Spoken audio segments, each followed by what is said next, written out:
You're welcome to Issues About Life and Religion. Hi, I'm Sarah. Hit that subscribe button. I always knew of God, but I didn't really know him personally.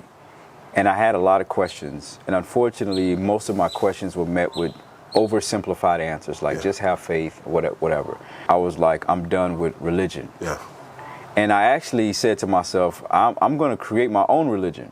So I started studying. I went to the library. I started studying Christianity, Islam, Buddhism, all these. And I was like, let me create my own religion.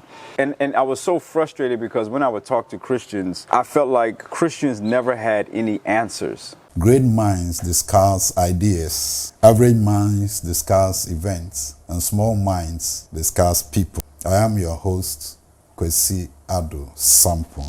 You're welcome to Issues About Life and Religion.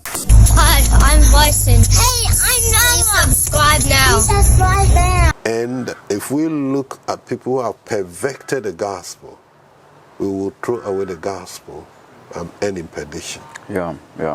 And it's difficult, you know. I think, let me just briefly share my own story. I grew up in the church. I grew up in a very charismatic African-American church, one of the largest Pentecostal churches in America. And I always knew of God, but I didn't really know him personally. And I had a lot of questions. And unfortunately, most of my questions were met with oversimplified answers, like just have faith, whatever.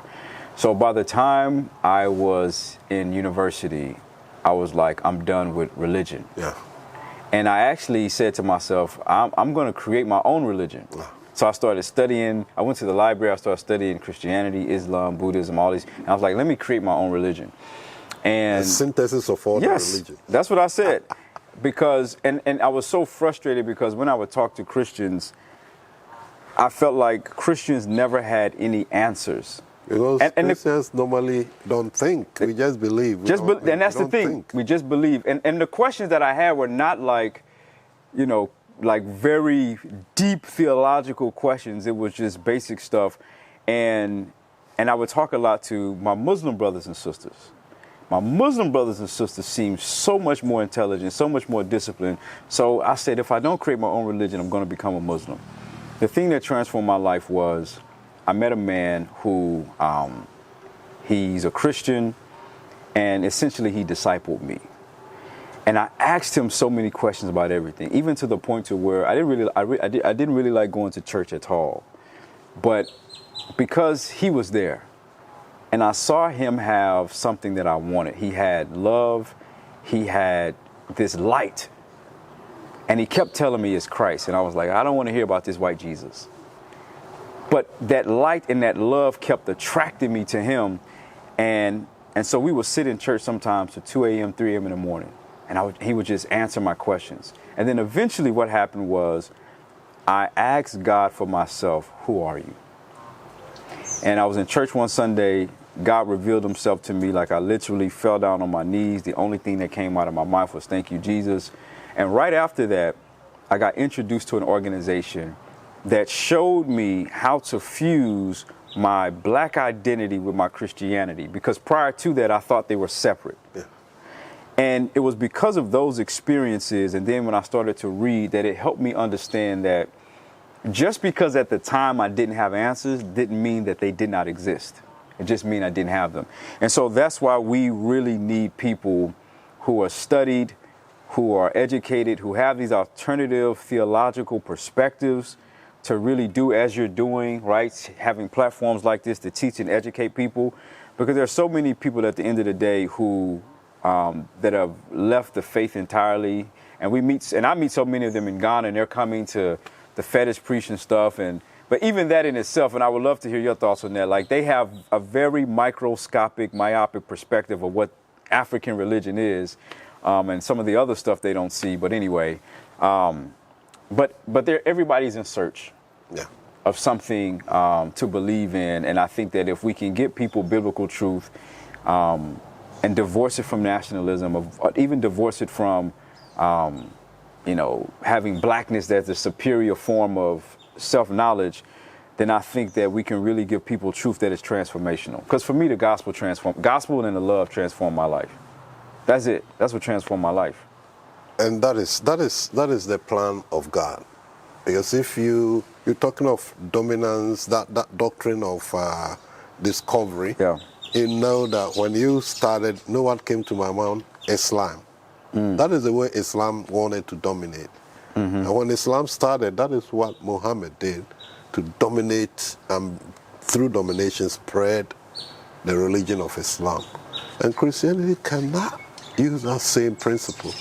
Anytime the gospel has spread, is it Tertullian who said the blood of the martyr is the seed of the gospel? It is when Christianity is suppressed, when Christianity is a minority religion, that is when Christianity spreads. Anytime Christianity becomes a supreme establishment-owned thing, Christianity tends to suppress, and the real Christianity is not shown. Real Christianity is to love your neighbor. Real Christianity is to, through that love, bring that neighbor to Christ. The concept of Christianity is that the Creator, God, supreme over every spirit, every person, creating everything by himself, accepted vulnerability to become like us, and accepted we, his creation, to execute him as a criminal so that he will win us back to himself. So when there is no sacrifice and there is no love, Christianity is just mere religion. And my thinking and my conclusion, especially the day Mr. Trump was elected in America, when I said that this is the death of Christianity in America. Because all these people that we have looked so much up to, I'm talking about Bill Graham was already gone, and God bless his soul, all the work he did. But his son, what's his name? Who took over Billy Graham's work? Well, I forgot, but Forgot his name. one of the Graham boys. Yeah. He and all these people that we have watched on television, that we saw the expression of evangelicalism. Yeah. They are all supporting Donald Trump with all these things that he's doing.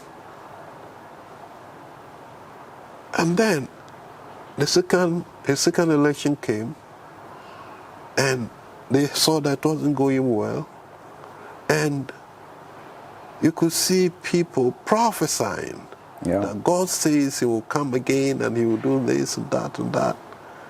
There's one lady, what's her name? White. Paula White. Paula White. When I was in the U.S. as a student, I was a counselor, telecounselor for Paula White. And yes, Paula White praying for commanding angels from Africa. Angels. What is that? Angels are being dispatched from Africa. The same shithole country that you despised. So if I'm an angel in Africa, would I go and support the man who said I live in a shithole country? Oh my goodness. So what kind of Christianity is that? You know, but it goes back to the notion of identity. Unfortunately, race is even stronger than religion. Yeah. Because I tell people, let's just be honest. If Barack Obama had said and did 25% of what Donald Trump did. 1%. Okay, 1%. You know, he was criticized one time because he was didn't wearing wear he was wearing a tan suit. A tan suit.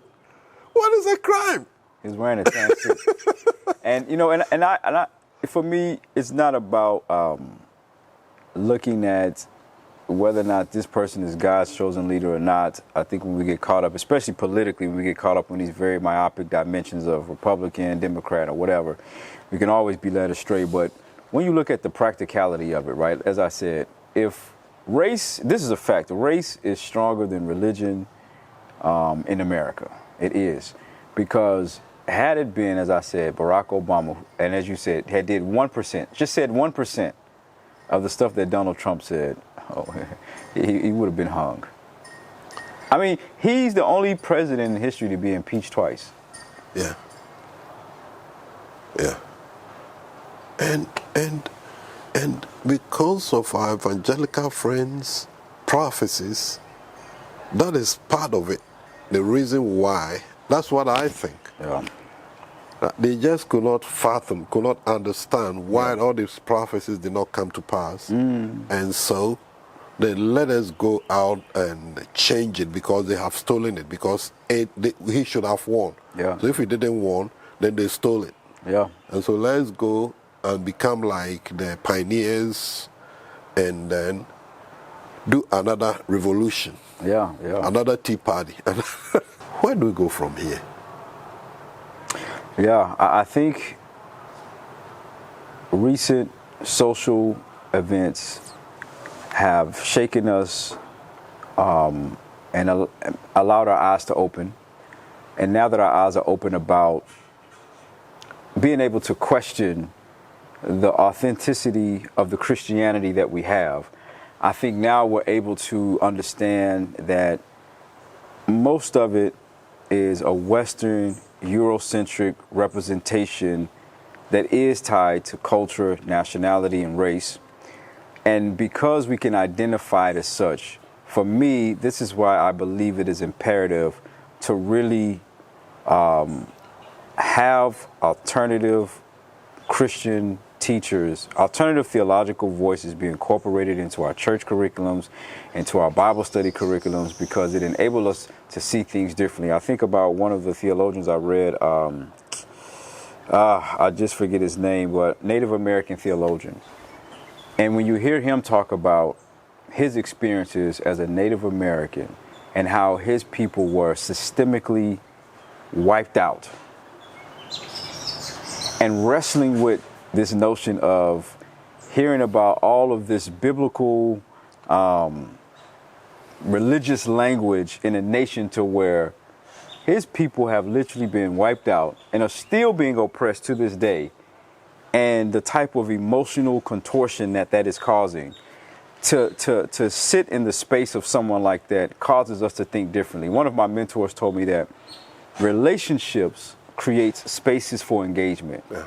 And oftentimes, we don't really have deep and meaningful relationships with people that are different than us. Yeah. That's why if I'm in power, and let's say I'm a white, whatever, I may not really know someone that looks different than me.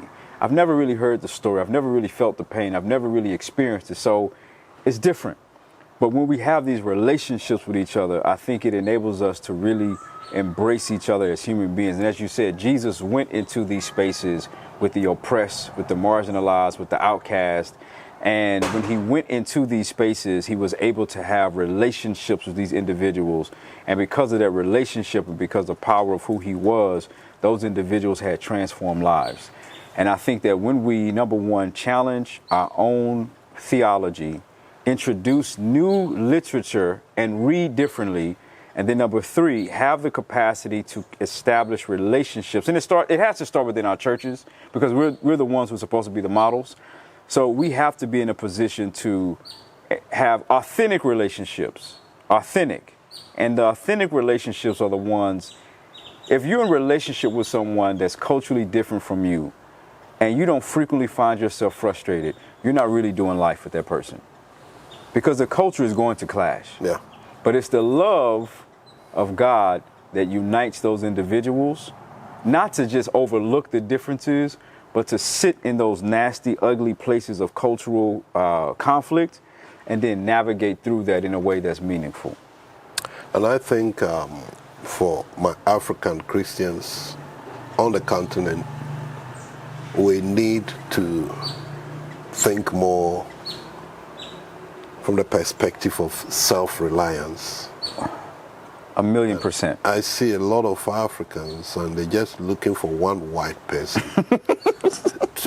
to be their, I don't know, godfather or whatever, because it's bringing in the dollars or the pounds or the euros, and that is still slave mentality or colonial mentality. Yeah.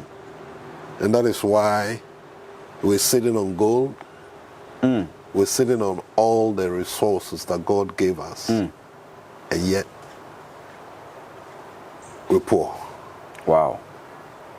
So how do we break for, let's say particularly in the African context, and let's start with, let's say our church leaders, how do we break from the colonial mentality that is hindering us? You answered it. We need to reconsider our theology, because Christianity was brought to us, whether you like it. You can talk about history. You can talk about the fact that many years before Christ was born, the Old Testament in Hebrew was translated into Greek, Septuagint, in Africa. And so Christianity has been here. But modern Christianity, modern missionary enterprise that brought the gospel to us came with that sated Eurocentric culture. I remember when you went to school, I mean, do your further studies.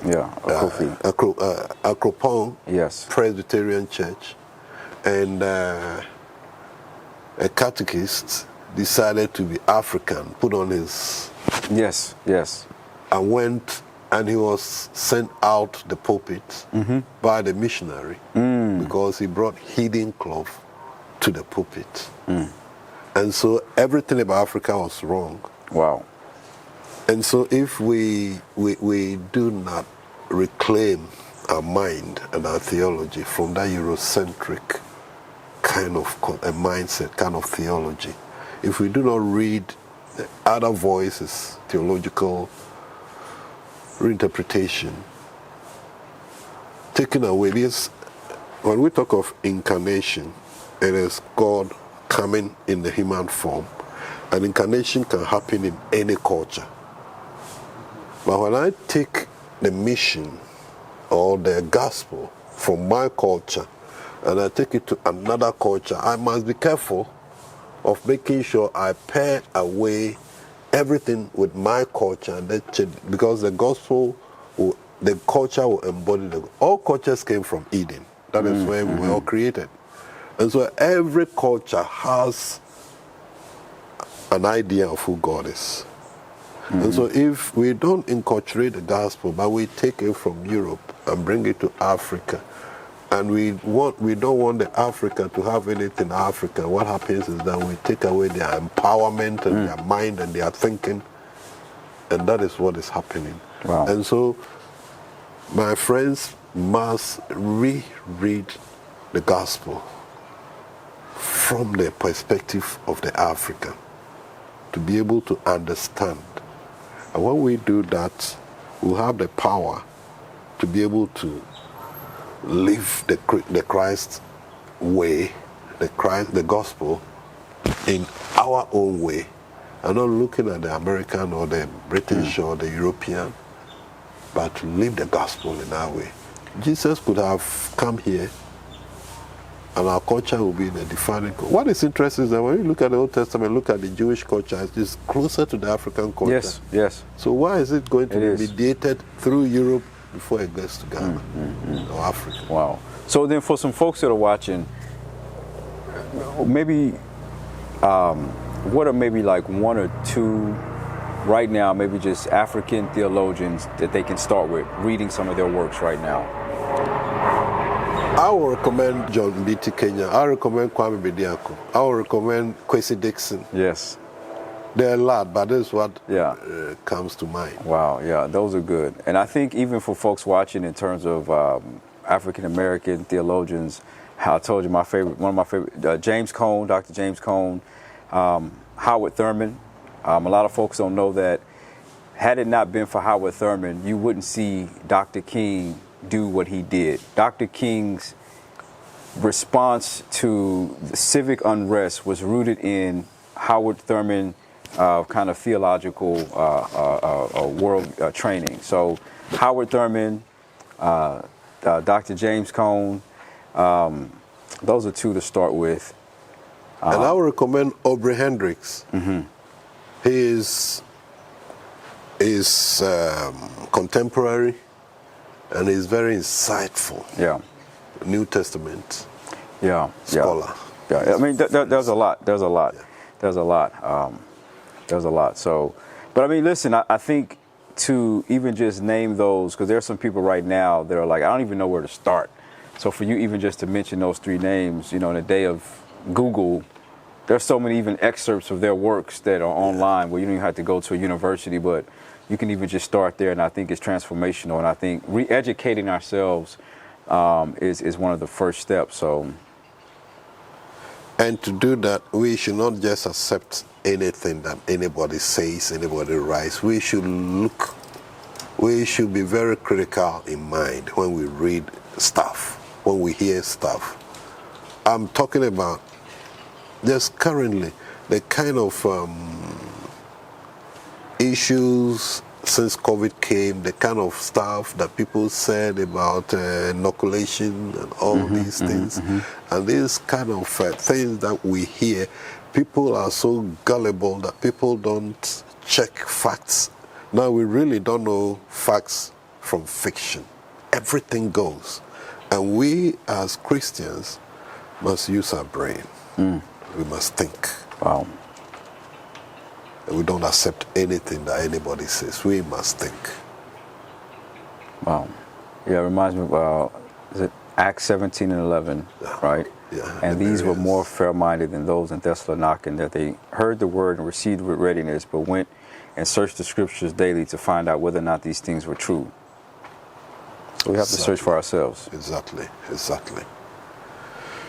Well, I think we've had a lot of insights from you. Yeah, thank you for having me. We may want to end it here and then maybe at another time come together again. Much appreciate all your insights and thank you so much. Do you have any last thing you want to share before we go? Well, I'm just grateful for the opportunity. I'm grateful that you have extended your platform to myself, and I'm grateful for the work that you're doing. I've watched several of your videos, and it's so important to bring these messages, translate them from the pulpit to our digital spaces, because everyone may not go to church, but everyone can hear some truth. And so thank you for being able to fuse those two worlds together, the digital space and then the pulpit, to bring these messages like this to people. So thank you. So, fellows, let's listen to this pastor. I think this is a true evangelical who is representing Jesus Christ. And let us listen to what he's saying about MAGA evangelicals, Republicans, and let's see which one of these people really represent Christ. This young man doesn't just represent Black America. This young man represents all minorities for this moment right here. What most people don't realize about my race is my race has a hard time getting what's wrong in America. We have a challenge. The great slogan that was spoken at the beginning of this presidential race that got a person elected was, we're going to make America great again. I looked at the crowd, and it was predominantly my race cheering for that statement. And I thought to myself, okay, if I'm going to be a Christian, I need to filter that statement through the lens of other races, not just my own. I was thinking to myself, okay, if I'm a black person, maybe a young black man in America, when was there a season of time in the last 240-something years that America was great for you? In the beginning of our nation, 1700s, we brought a lot of people like this young man from Africa by the millions. But for some reason, this has never been really advertised too much, because my race, we don't want to feel guilty. Then we also have to live with the fact that we also conquered Native Americans as well. Then we went down to South of America and we said, Mexicans, we're going to take some of your land from you as well. What do you think, a Hispanic person? When was America great for Hispanic people? When was America great for Native Americans? What about Asians? Was it great when Pearl Harbor happened and we took 120,000 Japanese from their homes in California, put them in camps for 4 years. Was that great? The only people that could honestly say maybe America was great would be me, my race. It was great for us. We had a lot of folks like this young man and other people serving us. And now, over the last few years, some of those people are rising up and they've had enough. And movements are starting and different things are happening in our nation that are saying, hey, we matter too. We are not the majority, but we matter too. And people like us are getting scared. We're getting fearful. Man, this nation is not like it used to be. Are we filtering that through the eyes of Jesus, or are we filtering that through the eyes of our race? And so what Jesus would do in the middle of all this is he would take a person like this, a young black man and an old white man.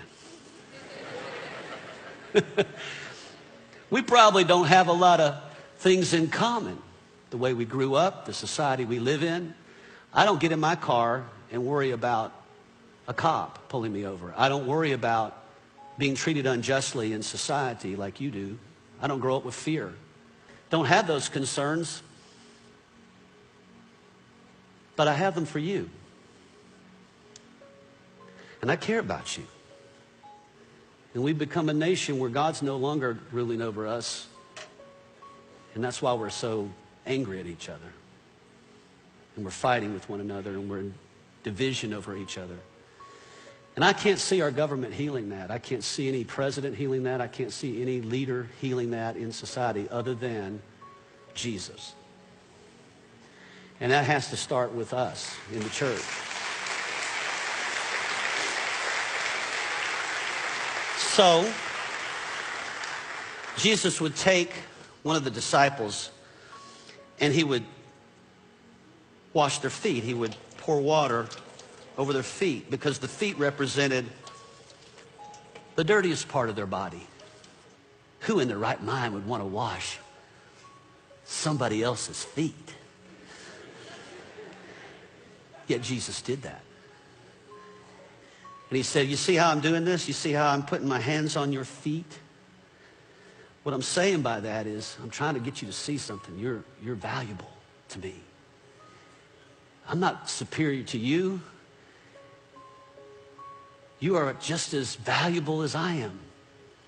I know society hasn't told you that, and I know circumstances in life haven't told you that, and I know history hasn't told you that, but God says that about you. God accepts you. You're my brother. I'm your brother. More of this needs to happen. And so maybe it starts with us in the church. Maybe it starts with the people that are in this church, that we would just say, you know, regardless of our history together, what if we just started loving each other and serving each other and maybe washing each other's feet? I value you.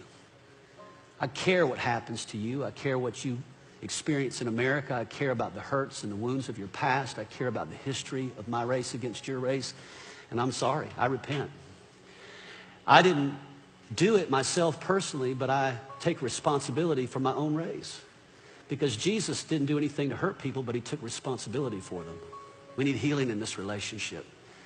We need to be one together instead of you doing your thing and me doing my thing. And so you're a good representation, not just of black America. You're a good representation of all people that maybe haven't been treated with value, wherever they're from.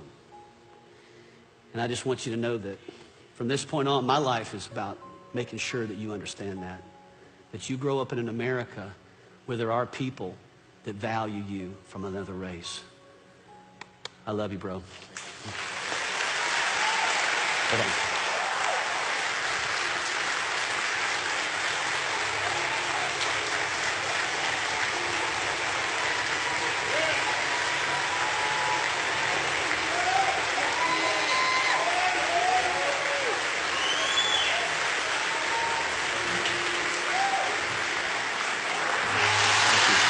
So as you can see from the pastor, True evangelicalism is inclusiveness. It is loving the one who is not like you, who does not even believe in you, because it is through love, through humility, that we can get people to our side. Through love, through humility, that we can get people who are not like us, who do not believe like us, to come to believe like us.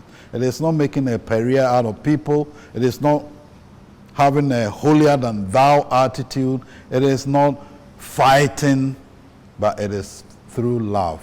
May we share love. May we be true, humble representative of our Lord Jesus Christ wherever we will be, so that all God's children can come together by love. Thank you, and see you again. As I said, make sure you share, make sure you subscribe, and make sure you hit the notification button, and also make a comment, write something. Thank you very much. God bless you. See you again next week. Bye-bye.